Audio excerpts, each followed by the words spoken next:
Hi, I'm Seth Freuberg. I'm the Director of Options Training here at SMBU in Manhattan. I'm also the head trader of SMB Capital's Options Trading Desk. So today I'd like to talk about an interesting exercise I went through this week. We have a gentleman here at SMB who is the head of recruitment.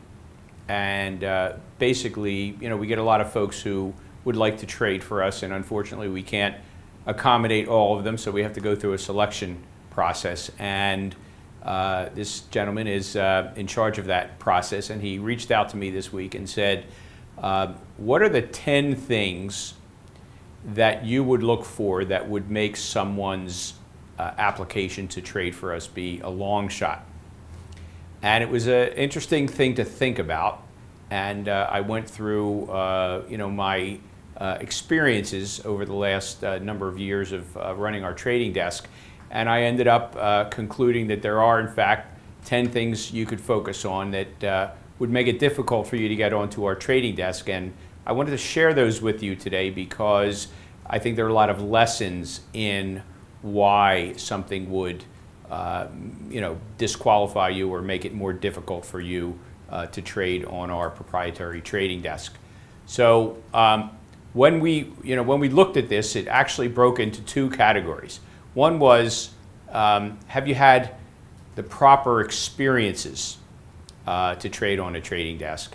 And more than half of the questions I'd be asking really relate to that issue.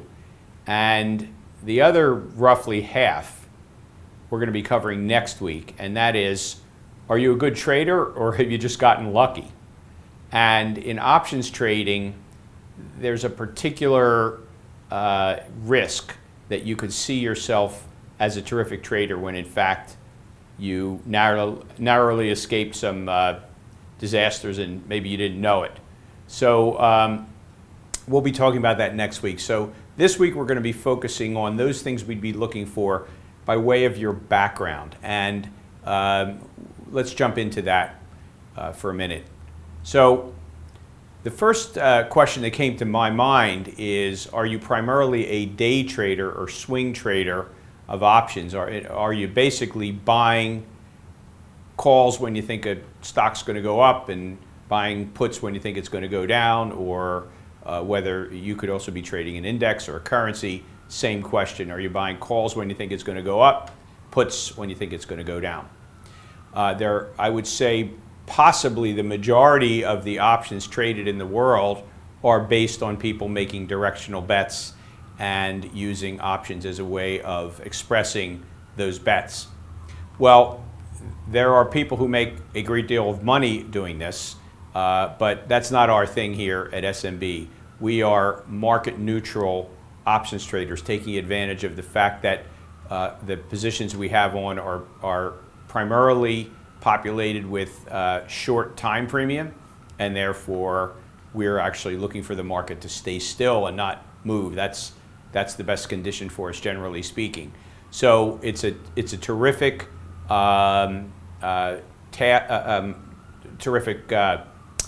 skill, but it's just not one that we practice on our trading desk. So that would be, in a sense, a disqualifier. By the way, you could apply to our equity trading desk, and there are traders on our equity trading desk who do in fact spend a fair amount of time trading options that way, and some of them are extremely talented, I might add. So that would be one issue. Another issue that we picked up on is, do you primarily trade equity or currency options? Now, the reason we mention this is that our desk is populated by people who trade index options, specifically the SPX and the RUT index. We're certainly open to expanding that, but the reason that we like to trade index options is that they have less of a tendency for massive gaps. You're generally speaking not going to see an index rally or sell off 10% in an overnight gap, but you certainly can and do see that with stocks. And so we are not really individual equity traders. We're primarily index options traders. and we definitely are not currency options traders. So that would be something that would be less of interest to us. Is it possible that we could hire someone who would trade equity options with a proven strategy? Yes, it's possible, but I would say a little bit less than likely. So that's a second issue we'd be looking for. Another one is, have you worked with a mentor? Now, this tells us a couple of things. Number one, have you been in a basically a, not a silo, but have you been in an isolated situation where you haven't had the opportunity to talk through issues with other options traders? And I would say only 1 out of 100 options trader can be successful without contact with other options traders. There's a few, I've met them, but they're few and far between. Almost everybody needs a mentor, and almost everyone who's gotten started trading options, and for example, mentoring with me, there are major intellectual gaps that just have to get filled in order for you to be successful. And you can read a lot of books and not necessarily pick up on those intellectual gaps. So that's one thing. And the second thing it tells us is that you're taking the process seriously. I wouldn't underestimate the importance of that point. Traders who don't really put in the effort to educate themselves, are less of an interest to any prop firm. If you've really put in the time and the effort to get yourself an education, that's meaningful as far as our sense of your earnestness, to succeed. Another question we'd ask is, how much capital are you trading? And if you're trading less than $10,000 in capital, that may be a little bit of a challenge for us. Now, I don't want to discourage anyone who's a small level trader like that from applying to us, but I want you to understand the reason it's on this list. The minimum capital that we've ever given anyone to trade initially is $100,000. And if you're trading $10,000 and you have a 5% loss, you lose $500. If you have a 5% loss on $100,000, you lose $5,000. Many traders have trouble accepting the dollar levels that they're going to be involved with as far as losses when they are trading for a prop desk. They get a little panicky, and that is not good for your trading. If you get emotional, you're not going to be trading as sensibly as if you're calm. So trading a greatly different level of capital than you'll be using on a trading desk is not a positive as far as your application is concerned.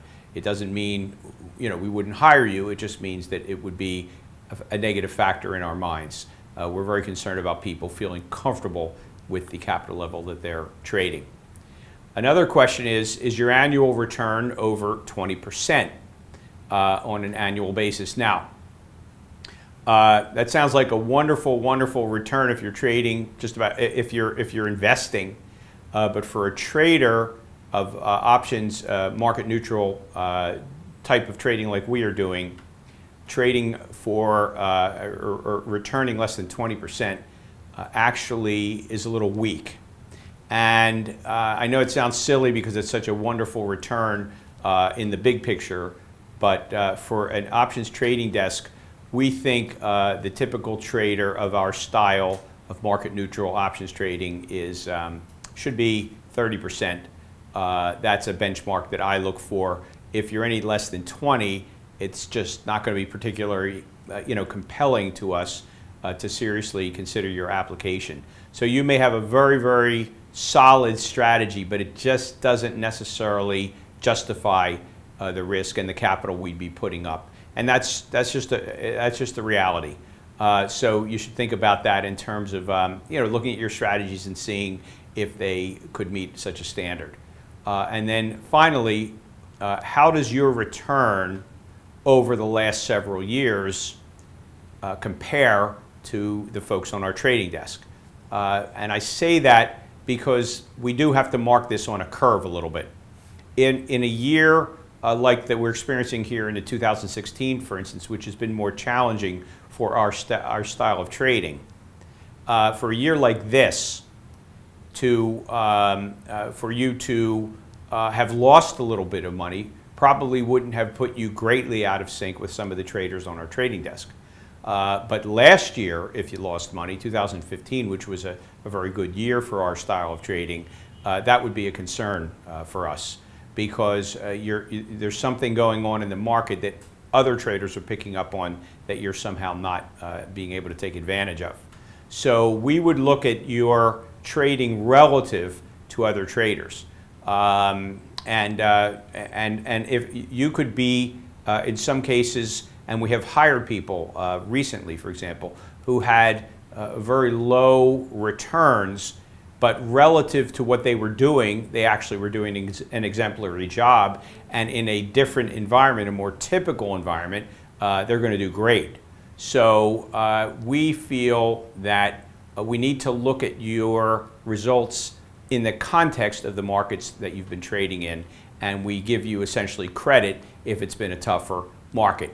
But if you're outperforming, if you're outperforming, well, that's a very strong sign. If you're underperforming, it's something that's going to be, a bit of a concern for us. So these are the kind of background, experiential, results kinds of issues that we're looking at when we are looking for people on our trading desk.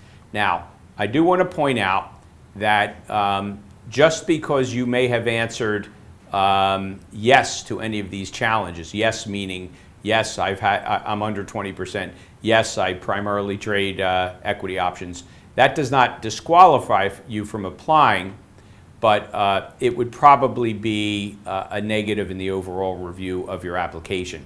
So and let me give you a good example of that. There may be somebody trading a strategy that we're not comfortable with on its surface, but with a slight tweak, we would be very comfortable with it.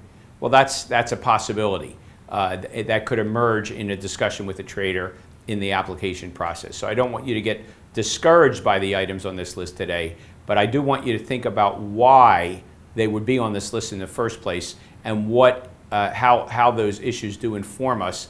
And when you're applying, understand that these are things that we're going to be looking at in the application process. That concludes today's video. Now, there's a part 2 to this, and that has to do with have you been trading well, or have you just gotten lucky? Let me just give you the preface to next week's meeting, which is we have a number of traders who will approach us and they will suggest that they're spectacular traders. Here's why I made this gigantic return over the last 3 months. And in some cases, those people are outstanding traders. Usually, there's a lot more to the story than that. And so we're going to be looking next time at, are you a great trader or have you just been lucky? And these are the kind of things that we're going to be looking at in the application process. They're really very serious issues that you should understand about your own trading, and hopefully it will help you to understand the risks you're taking. Perhaps you're taking some risks that you're not completely aware of, and if you tune in next week, you'll find out what those risks are. So thanks very much. We'll see you next week for part 2 of this discussion of what we look for in a trader to trade on our trading desk. Thanks very much, and we'll see you next week.